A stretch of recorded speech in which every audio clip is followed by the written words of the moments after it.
Being a former movie critic turned stand-up comedian, I figured why not go ahead and review some stand-up comedy specials. It's not like anybody else here is qualified.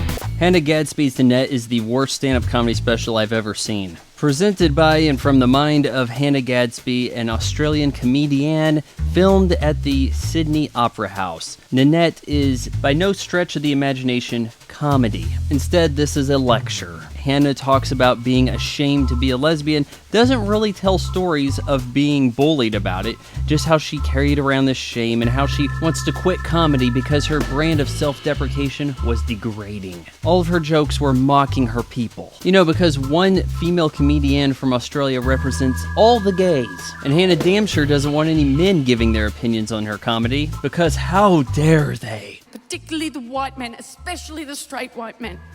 Yeah, well, here's mine. Nanette is a self-therapy session. Awards are coming in through appealing to the struggle of those being women, plus-size, lesbian. It's a contest of virtue signaling. Oh, hey, let's make sure we give awards to the Nanette special because she's so strong and coming forward and voicing her opinion and anger and how real this is. Now, look, to Hannah's credit, I like the idea of a comedian not trying too hard.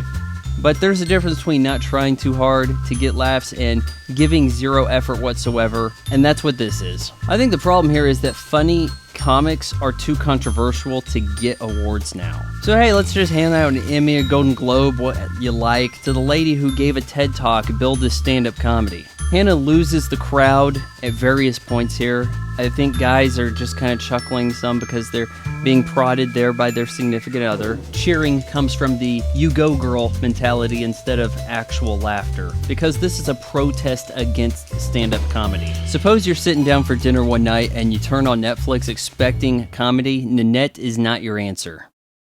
So we're at the part of the video where I have to beg you to hit the subscribe button and ring that bell, because subscribe doesn't really account to anything other than YouTube might someday send me a plaque.